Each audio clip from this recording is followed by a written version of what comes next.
সুজয় ইঞ্জিনিয়ারিংয়ের ছাত্র। বয়স ২৪ বছর। উড়িষ্যাতে ৪ বছর হোস্টেলে থেকে ইঞ্জিনিয়ারিং পড়ে একটা সরকারি চাকরি করছে। গত বছরই চাকরি পেয়েছে আর এবছর কলকাতায় ট্রান্সফার হয়েছে। মাঝে মাঝে বাড়ি আসত এবং ৪-৫ দিন থেকে আবার ফিরে যেত। বাড়িতে সুজয়ের মা মালা দেবী থাকে। বছর দুয়েক আগে সুজয়ের বাবা মারা গেছে ক্যান্সারে। সুজয়ের পারিবারিক আয় ভালো নয়। সুজয়ের বাবা একটা সরকারি চাকরি করত। বাবা মারা যাওয়ার পরে সরকার থেকে কিছু টাকা পয়সা পেয়েছিল, যেটা দিয়ে সুজয়ের পড়াশোনা আর ওর মায়ের সংসার কোনোভাবে চলে যাচ্ছে। মালা দেবীর বয়স ৪২ বছর এবং খুব সুন্দর দেখতে, এবং এই বয়সেও নিজের যৌবন ধরে রেখেছে। মালা দেবী স্বামী মারা যাওয়ার পরে একাই থাকত আর মনে মনে ভাবত ছেলের কলকাতায় ট্রান্সফার হওয়ার পরে ছেলের একটা বিয়ে দিয়ে ছেলে বউকে নিয়ে সুখে শান্তিতে থাকবে। মালার এক বান্ধবী সুতপা মালার বাড়ির কিছু দূরেই থাকে। সুতপার স্বামী মিলিটারিতে কাজ করাকালীন মারা যায়। সুতপার একটাই মেয়ে সোমা। সুতপার বয়স ৪০ বছর আর মেয়ে সোমার বয়স ২১ বছর, কলেজ-এ পড়ছে।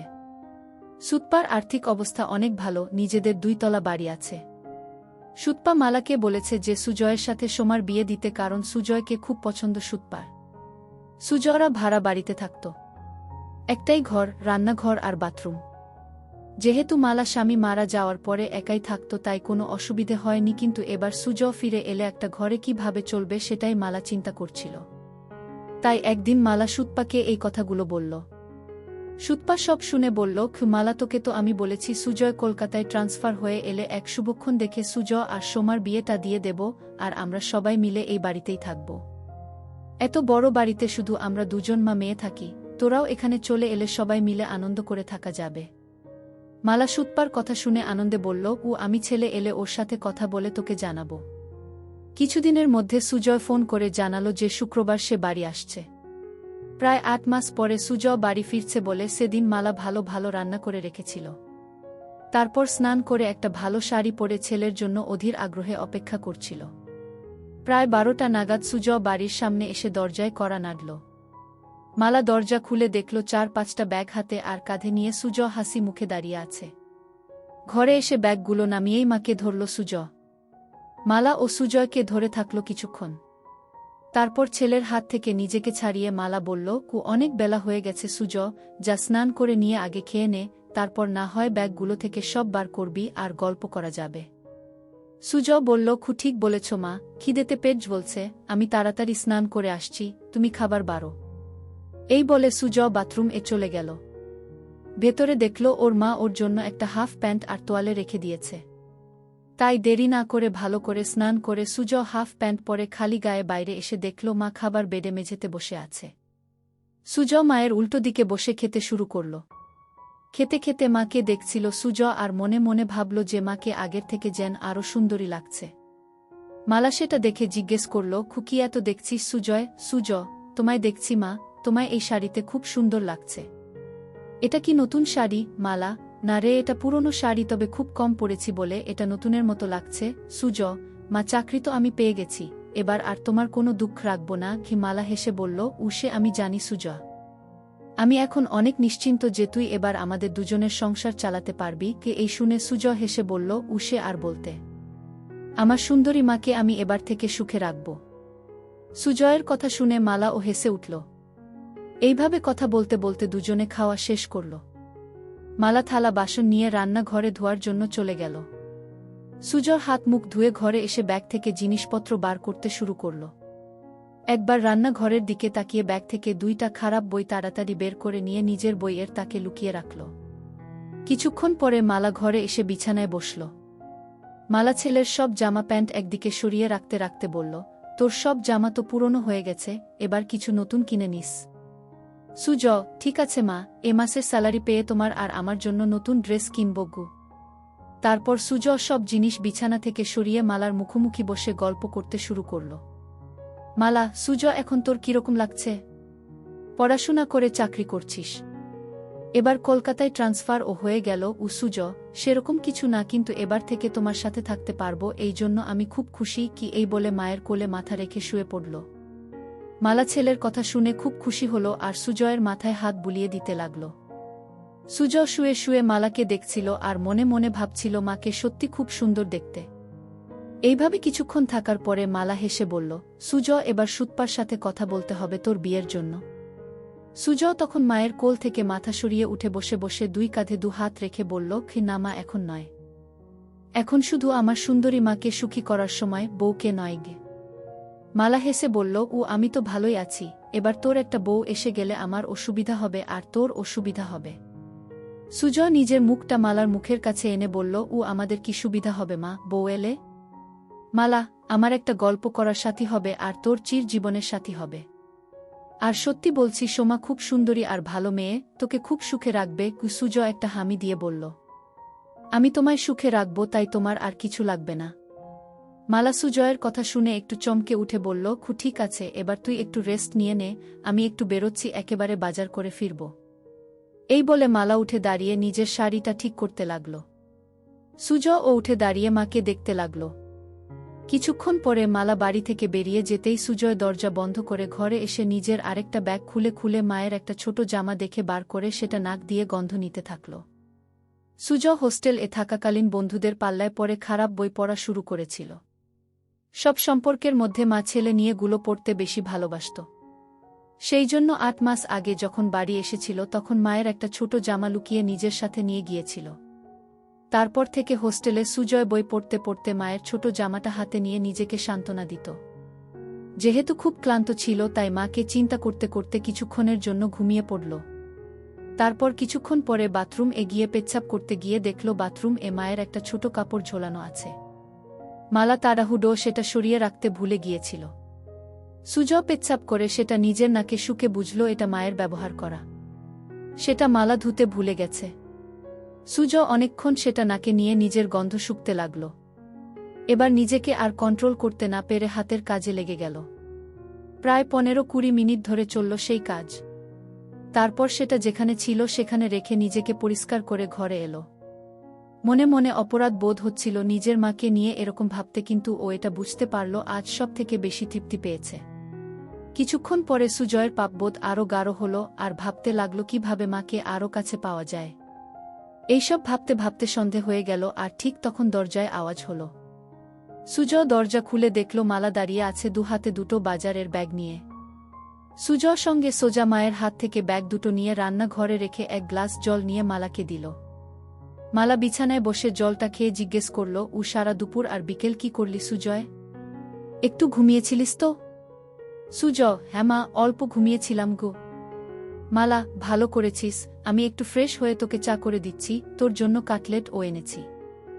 এই বলে মালা তোয়ালে নিয়ে বাথরুম চলে গেল। সুজয় তখন মাকে সারপ্রাইজ দেবে বলে নিজেই রান্নাঘরে গিয়ে চা বানাতে শুরু করল আর বাজারের ব্যাগ থেকে সব কিছু রান্নাঘরে যথাস্থানে রেখে কাটলেট দুটো একটা ডিশ রাখল।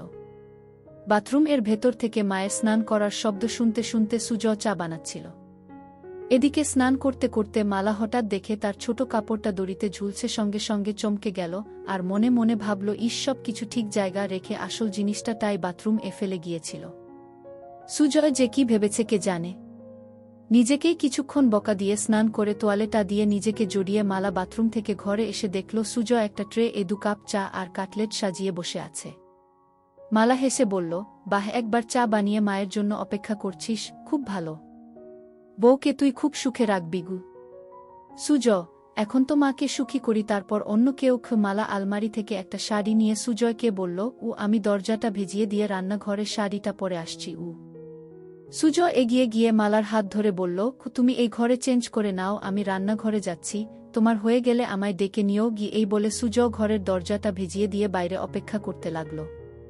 ছেলের ব্যবহারে মালা খুব খুশি হয়ে ঘরেই ড্রেস চেঞ্জ করতে লাগল। সুজয় দরজাটায় একটু ফাঁকা রেখে ভেজিয়ে রেখেছিল যাতে সেই ফাঁক দিয়ে ঘরে ভেতরটা দেখা যায়। সুজয় দরজার ফাঁকে চোখ রাখতেই ভিতরের দৃশ্য দেখে হতভম্ব হয়ে গেল। এদিকে মালা ততক্ষণে শাড়িটা পরে নিয়ে সুজয়কে ডাকল ঘরের ভেতরে আসার জন্য। সুজয় মায়ের ডাক শুনে একটু চমকে গিয়ে ঘরে ভেতরে এলো এবং হঠাৎ খেয়াল করল ওটা শক্ত হয়ে দাঁড়িয়ে আছে। কোনো ক্রমে এক হাত দিয়ে সামাল দিয়ে বিছানায় বসল। মালা তখন আয়নার সামনে দাঁড়িয়ে চুল আঁচড়াচ্ছিল, তাই ছেলের দিকে খেয়াল করেনি। সুজয় মালাকে ডাকল, সোমা, চা আর কাটলেট ঠান্ডা হয়ে যাবে, খেয়ে নাও আগে গু। মালা, ঠিক আছে, চল খেয়ে নি গি। এই বলে বিছানায় এসে সুজয়ের মুখোমুখি বসল। দুজনে একসাথে কাটলেট আর চা খেতে লাগল। মালা, বাহ সুজয়, চাটা তো খুব ভালো বানিয়েছিস। সুজয়, তোমার ভালো লেগেছে মা? আমি হোস্টেলে মাঝে মাঝে নিজেই চা করে খেতাম। মালা হেসে উঠে সুজয়ের গালটা ধরে বলল, সত্যি ভালো হয়েছে, আমার ছেলে এখন নিজের খেয়াল নিজে রাখতে পারবে। সুজয় ও তখন মায়ের গালটা ধরে বলল, কি তোমার ওসব খেয়াল রাখবে তোমার ছেলে? দুজনেই একসাথে হেসে উঠল। মালা, আচ্ছা সুজয়, তোর চাকরি শুরু কবে থেকে? সুজয়, আজ 25 তারিখ, পরের মাসের 10 তারিখে অফিস জয়েন করতে হবে। মালা, একটা কথা বলার ছিল। সুজয়, কি কথা মা, বলো।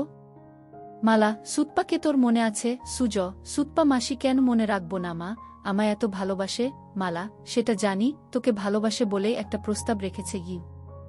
সুজয়, কি প্রস্তাব? মালা, সুতপা তোর সাথে সোমার বিয়ে দিতে চায়। সুজয় লজ্জা পেয়ে বলল, এখন আমি বিয়ে করব না। মালা, সুতপা বলেছে সোমার সাথে তোর বিয়ে হবার পরে আমরা সবাই ওর বাড়িতে থাকব। আমি বলেছি যে সুজয়ের সাথে কথা বলে জানাবো। তুই কি বলিস এ ব্যাপারে? সুজয়, বিয়ের ব্যাপারটায় আমায় একটু সময় দাও। মালা, বুঝলাম ছেলের লজ্জা করছে, ঠিক আছে, তুই সময় নিয়ে চিন্তা করে আমায় জানাস। কিন্তু আমাদের ঘরটা খুব ছোট দুজনের জন্য। আগে তুই ছোট ছিলিস তাই কোনোমতে চলে যেত, কিন্তু এখন তুই বড় হয়ে গেছিস। সুজয়, এমন কিছু ছোট নয় আমাদের ঘর, আমাদের দুজনের জন্য যথেষ্ট। মালা, কিন্তু তোর অসুবিধে হবে, আমি যখন কাপড় চেঞ্জ করব তখন তোকে বাইরে অপেক্ষা করতে হবে, এছাড়াও এই একটা বিছানায় দুজনের হবে না। সুজয় মালার কথা শুনে মনে মনে বলল, আমি তো চাই তুমি ঘরে কাপড় ছাড়বে, আর আমি দরজার ফাঁক দিয়ে তোমার দেখব। মালা সুজয়ের দিকে তাকিয়ে বলল, কি ভাবছিস এত? কি করবি সেটা তো বল। সুজয় সঙ্গে সঙ্গে বলল, না কিছু ভাবছিলাম না, তবে এখন ওখানে যাব না, কিছুদিন চাকরি করে স্যালারি জমিয়ে তারপর না হয় যাওয়া যেতে পারে। মালা, ঠিক আছে, তোর যেটা ভালো মনে হয় সেটাই হবে। ঠিক আছে, তুই টিভি দেখ, আমি রাতের রান্নাটা করে নিই। এই বলে মালা চায়ের ট্রেটা নিয়ে রান্নাঘরে চলে গেল। সুজয় টিভি দেখতে লাগলো, কিন্তু ভালো লাগছিল না। তাই সুজয় রান্নাঘরে গিয়ে দেখল মা এক মনে গুন গুন করে গান গাইতে গাইতে রান্না করছিল। সুজয় মাকে ধরে একটা হামি দিয়ে জিজ্ঞেস করল, মা আজ কি রান্না করছ? মালা চমকে উঠে হালকা হেসে বলল, আজ ডিমের ঝোল, ভাত আর আলু পোস্ত। সুজয় মায়ের কানে কানে বলল, তোমার হাতের রান্নার কোনো জবাব নেই মা। মালা নিজেকে কে ছাড়িয়ে নিয়ে বলল, এই দুষ্টু এখন ছাড় আমায়, না হলে রান্না করতে দেরি হয়ে যাবে। সুজয় আরও একটা হামি দিয়ে সরে দাঁড়ালো আর হেসে বলল, আমার মিষ্টি মায়ের হাতের রান্নায় আমার মন ভরে যায়। মালা হেসে বলল, এবার যা এখন থেকে, আমার রান্নাটা করতে দেগি। সুজয় তখন ঘরে চলে এসে আবার টিভি দেখতে লাগল। প্রায় 1 ঘন্টা পরে মালা এসে সুজয়ের পাশে বসল। মালা পুরো ঘেমে গেছে রান্না করতে করতে। সুজয় বলল, মা তুমি তো ঘেমে গেছ, শাড়িটা চেঞ্জ করে নাইটি পরে নাও। ছেলের কথা শুনে মালা বলল, আমি ভাবছিলাম তুই কি ভাববি তাই নাইটি পরছিলাম না। সুজয় অবাক হয়ে মালার দিকে তাকিয়ে বলল, আমি আবার কি ভাবব? যাও নাইটিটা নিয়ে এসে চেঞ্জ করে নাও, আমি রান্নাঘরে যাচ্ছি। মালা বলল, আমি বাথরুম এ চেঞ্জ করে নিচ্ছি, তুই টিভি দেখ। এই বলে মালা বাথরুম এ চলে গেল। সুজয় মনে মনে ভাবল, আরেকটা সুযোগ নষ্ট হলো মাকে ওভাবে দেখার। মালা বাথরুম এ গিয়ে নিজের গা ধুতে ধুতে রান্নাঘরে সুজয়ের ওইরকম ভাবে ধরার কথা ভাবতে লাগল। মনে মনে ভাবছিল, সুজয় কি তাহলে ইচ্ছে করে ওকে ধরে ওসব করছিল না, এটা হঠাৎ হয়েছিল। একটু চোখে চোখে সুজয়কে রাখতে হবে, কারণ এই বয়সটা খুব বাজে। এসব ভাবতে ভাবতে স্নান শেষ করে নাইটিটা পরে নিল। সুজয় না থাকলে মাঝে মাঝে মালা একসেট হয়ে রাতে শুত, কিন্তু এখন সেটা আর হবে না। এমনিতে মালা খুব ওই স্বভাবের, আর স্বামী মারা যাওয়ার পরে সেটা আরও বেড়ে গেছে। কিছুক্ষণ পরে মালা বাথরুম থেকে বেরিয়ে এসে সুজয় এর সাথে বসে একসাথে টিভি দেখতে দেখতে এটা সেটা গল্প করতে লাগল। রাত প্রায় 10টা বাজে ঘড়িতে। এবার খাবার পালা, তাই মালা রান্নাঘরে গিয়ে খাবার বেড়ে নিয়ে এলো। সুজয় আর মালা দুজনে মেঝেতে বাবু হয়ে মুখোমুখি বসে খেতে শুরু করল। সুজয় খেতে খেতে মায়ের দিকে তাকাতেই দেখল মালা নিচু হয়ে যখন খাবার মুখে দিচ্ছিল তখন নাইটিটা নিচে নেমে যাচ্ছিল, আর সুজয় সেটা দেখছিল। কিন্তু হঠাৎ মালা সুজয়ের দিকে তাকিয়ে দেখতে পায় যে সুজয় ওর দিকে তাকিয়ে আছে। সঙ্গে সঙ্গে নাইটিটা একটু উপরে তুলে নিল, আর তখন সুজয় আর মালার চোকাচুকি হল। সুজয় লজ্জায় মাথা নিচু করে ভাবতে লাগল, ইসমা এবার বুঝতে পেরেছে, বকে না দেয়। কিন্তু মালা কিছুই বলল না, শুধু বলল, খাবার এর দিকে মন দে। সুজয় হাফ ছেড়ে বাঁচল। এইভাবে দুজনের খাওয়া শেষ হল। তারপর মালা সব বাসন ধুয়ে ঘরে এসে মেঝেতে বিছানা করতে লাগল। সেটা দেখে সুজয় জিজ্ঞেস করল, ক্ষমা তুমি কি নিচে শোবে? মালা, হ্যাঁ রে, বিছানায় দুজনের অসুবিধে হবে। সুজয় সঙ্গে সঙ্গে মালার হাত থেকে সব কিছু কেড়ে বিছানা রেখে বলল, এই খাটে আমাদের দুজনের ভালো মতো হয়ে যাবে, তাই তুমি চিন্তা করো না গি। মালা কিছু একটা বলতে যাচ্ছিল, কিন্তু সুজয়ের জেদে মুখে আর কিছু বলল না। কিছুক্ষণ পরে লাইট অফ করে দুজনে শুয়ে পড়ল। সুজয় ক্লান্ত ছিল, তাই কিছুক্ষণের মধ্যে ঘুমিয়ে পড়ল। মালা শুয়ে শুয়ে সারা দিনের কথা ভাবতে লাগল। বিশেষ করে রাতে ছেলে যেভাবে এক দৃষ্টিতে তার দিকে তাকিয়েছিল। ভাবতে ভাবতে একটু গরম হয়ে পড়ল। মনে মনে চিন্তা করল যে এবার থেকে সুজয়ের সব কিছু ভালো মতো লক্ষ্য করতে হবে। এইসব ভাবতে ভাবতে মালা ঘুমিয়ে পড়ল। চিরকাল খুব সকাল সকাল ঘুম থেকে ওঠা মালার অভ্যাস। মালা ঘুম থেকে উঠে সুজয়ের দিকে তাকিয়ে দেখল সুজয় গভীর ঘুমে আচ্ছন্ন। একটু নিচের দিকে তাকাতে দেখল সুজয়ের হাফ প্যান্ট তাবু হয়ে গেছে। সেটা দেখে মালা মনে মনে ভাবল ছেলে এমন কিছু স্বপ্ন দেখছে যাতে তাবু হয়ে গেছে। তারপর নিজের মনে হাসতে হাসতে বাথরুম চলে গেল। তারপর রান্না করে নিজে স্নান করে শাড়ি পরে চায়ের কাপ হাতে নিয়ে সুজয়কে ডাকল। সুজয় ঘুম থেকে উঠে দেখল মা চায়ের কাপ হাতে দাঁড়িয়ে আছে, একটা সুন্দর শাড়ি পরে। সুজয়, টা বাজে মা? এত সকালে তোমার স্নান হয়ে গেছে গি? মালা, 10টা বাজছে, আমায় একটু সুতপার সাথে বেরোতে হবে। তোর জন্য রান্না করা আছে, দুপুরে স্নান করে খেয়ে নিস। সন্ধে বেলায় আবার দেখা হবে। সুজয়, ঠিক আছে মা, তুমি চিন্তা করো না। কাল তো রবিবার। মালা, কেন কোথাও বেরোবি নাকি গু? সুজয় মালার হাত থেকে কাপটা নিয়ে টেবিলে রেখে মালাকে ধরে একটা পাপ্পা দিয়ে বলল, দেখি কি প্ল্যান করা যায়। মালা নিজেকে ছাড়াবার চেষ্টা করে বলল, আবার দুষ্টুমি হচ্ছে, আমার শাড়ি নষ্ট হয়ে যাবে, এখন ছাড় আমায়, পড়ে ধরার অনেক সময় পাবি। সুজয়, তোমায় ছাড়তে ইচ্ছে করছে না মা গি, এই বলে আবার সুজয় মায়ের কোমলতা অনুভব করতে থাকে। মালার ভালো লাগছিল, কিন্তু ওর দেরি হয়ে যাবে, তাই জোরে করে সুজয়কে সরিয়ে দিয়ে বলল, আমি এবার আসি, বুঝলি, না হলে দেরি হয়ে যাবে, তুই সময়মতো খেয়ে নিস। সুজয়, ঠিক আছে মা, তুমি একদম চিন্তা করো না, সাবধানে যেও। এরপরে মালা নিজের শাড়িটা ঠিক করে সুজয়ের দিকে একটা হাসি দিয়ে ঘরে থেকে বেরিয়ে গেল, আর সুজয় দরজা বন্ধ করে ঘরে এসে চা খেতে খেতে চিন্তা করল কি করবে সারাদিন। কিছুক্ষণ বসার পরে আলমারিটা খুলে মায়ের ছোট কাপড়গুলো বের করে বিছানা রাখল। দেখল সেগুলো অনেক পুরনো হয়ে গেছে। কিছুক্ষণ নাক দিয়ে সবগুলো শুকে আবার যথাস্থানে রেখে দিয়ে আলমারিটা বন্ধ করে দিল সুজয়। তারপর সুজয় ঘরটা আর রান্নাঘরটা পরিষ্কার করল। সুজয় মনে মনে একটা মতলব করল কি করে মাকে প্রতিদিন একসেট দেখা যায়, কারণ শাড়ি চেঞ্জ করার সময় বেশিক্ষণ দেখা যায় না। তাই ভাবল বাথরুম একটা ফুটো করতে পারলে স্নান করাটা ভালো মতো দেখতে পাবে। একটা হাতুড়ি আর পেরেক নিয়ে বাথরুমের দরজায় সুজয় একটা ফুটো করে দিয়ে দেখল যে ফুটোটা একদম সঠিক জায়গায় হয়েছে, যেখান থেকে ভিতরের দৃশ্য স্পষ্ট দেখা যাবে। তারপর স্নান করে খেয়ে নিয়ে একটু ঘুমোতে গেল সুজয়। ঘুম থেকে উঠে দেখল যে সন্ধে হয়ে গেছে আর মালার আসার সময় হয়ে গেছে। কিছুক্ষণের মধ্যে দরজায় আওয়াজ শুনে সুজয় দরজা খুলে দিয়ে দেখল মালা এসেছে। ভেতরে এসে মালা বলল, সুজয়, দুপুরে খেয়েছিলিস তো? সুজয়, হ্যাঁ মা, খেয়েছিলাম। তোমার দিনটা কেমন কাটল? মালা বিছানায় বসে ফ্যানের হাওয়া খেতে খেতে হেসে বলল, আমার আবার দিন কেমন কাটবে, যেরকম কাটার সেরকম কেটেছে। সুজয়, তুমি যাও বাথরুম ফ্রেশ হয়ে এসো, আমি চা বানাচ্ছি গু। মালা সেটা শুনে বাথরুম চলে গেল আর সুজয় ও রান্নাঘরে চলে গেল। মালা বাথরুম দরজা বন্ধ করতেই সুজয় দরজার ফুটো চোখ রাখল। সুজয় হা করে শুধু দেখতে লাগল নিজের মাকে আর এক হাত দিয়ে হাতের কাজে মনোযোগ দিল। এদিকে গ্যাসে জল গরম হয়ে ফুটছে, তাই তাড়াতাড়ি চা বানানোতে মন দিল। কিন্তু কিছুতেই নিজের মন থেকে মায়ের ওই রূপটা মুছতে পারল না। কিছুক্ষণ পরে সুজয়ের চা বানানো শেষ হল। এদিকে মালার স্নান হয়ে গেছে আর মালা বাইরে এলো।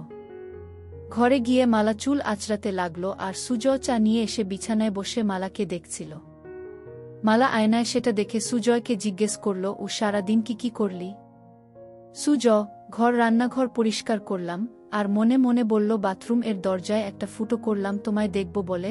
মালা চায়ের কাপটা হাতে নিয়ে রান্নাঘরে গিয়ে দেখল ছেলে সব ভালোভাবে পরিষ্কার করেছে, আর তারপর ঘরে এসে এদিক ওদিক দেখে বলল, বাবা, তুই তো সব পরিষ্কার করে দিয়েছিস, আমার লক্ষ্মী ছেলে। এই বলে চায়ের কাপটা টেবিলে রেখে দু হাত বাড়িয়ে বলল, ও আমার সোনা ছেলে, আয় আমার কাছে। সুজয় সঙ্গে সঙ্গে মালার কাছে ছুটে গেল। কিছুক্ষণ ধরে থাকার পরে দুজন আলাদা হল। তারপর মালা রান্নাঘরে চলে গেল রান্না করতে, আর সুজয় টিভি দেখতে লাগল। কিছুক্ষণ পরে রান্না শেষ হলে দুজন একসাথে খেয়ে নিল। আজ ও সুজয় একইভাবে মালার দিকে তাকিয়ে গভীর খাজ দেখছিল, আর আজ মালা সেটা লক্ষ্য করল কিন্তু কিছু বলল না। এইভাবে খাওয়া শেষ করে মালা আর সুজয় বিছানায় শুতে এলো। দুজনে পাশাপাশি শুয়ে আছে। ঘরে নাইট বাল্বটা জ্বলছে। মালা চিন্তা করছে সুজয় কেন বারবার ওর দিকে তাকিয়ে থাকে।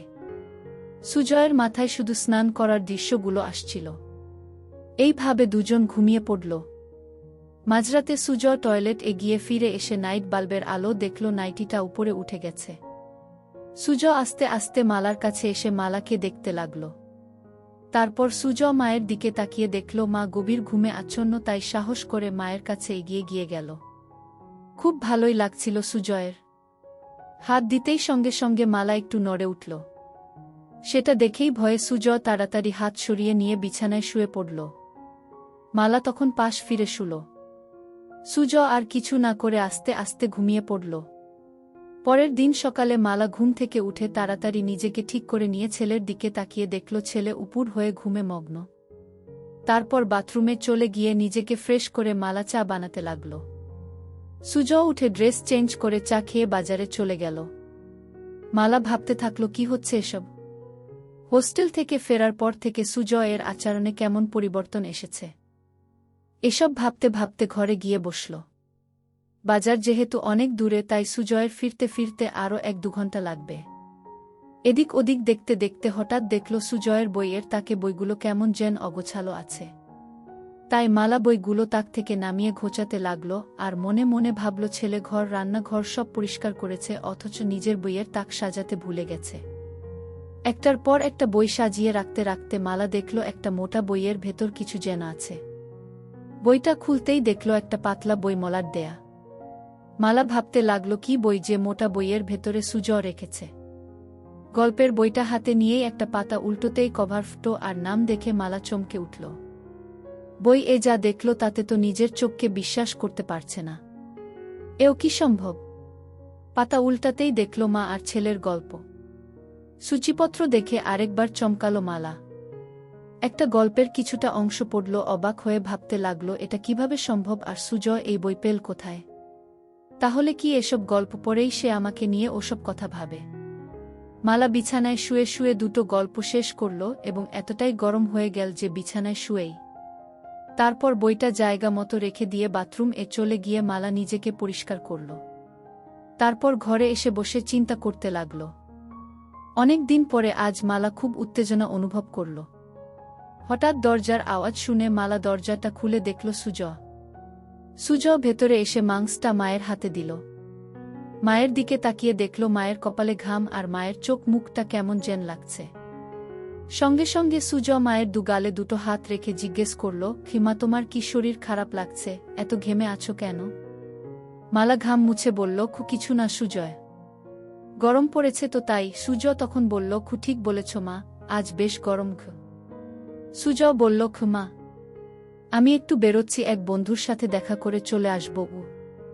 মালা, ঠিক আছে, বেশি দেরি করিস না, আমি রান্না তাড়াতাড়ি করে নেব গু। এই বলে সুজয় বেরিয়ে গেল। মালা দরজা বন্ধ করে ভাবল আর একটু হলেই ছেলে বুঝতে পারত যে এটা গরমের ঘাম নয়, এটা অন্য কিছুর ঘাম।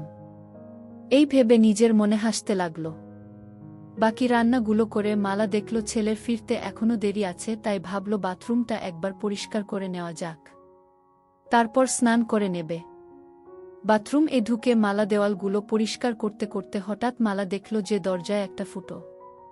মনে মনে চিন্তা করে দেখলেন যে এই ফুটোটা তো আগের সপ্তাহে যখন বাথরুম পরিষ্কার করেছিল তখন তো ছিল না। তার মানে এই ফুটোটা কি সুজয় করেছে?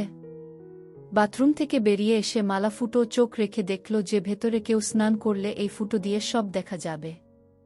এবার মালার মাথায় আকাশ ভেঙে পড়ল। তার মানে সুজয় কি ওই ফুটো দিয়ে ওকে দেখেছে? কি শয়তান ছেলে! এটা ভাবতে ভাবতে মালার রাগের সাথে উত্তেজনায় গা রি রি করতে লাগল। বাকি অংশ পরের ভিডিওতে দেওয়া হবে। সবাই সঙ্গে থাকো।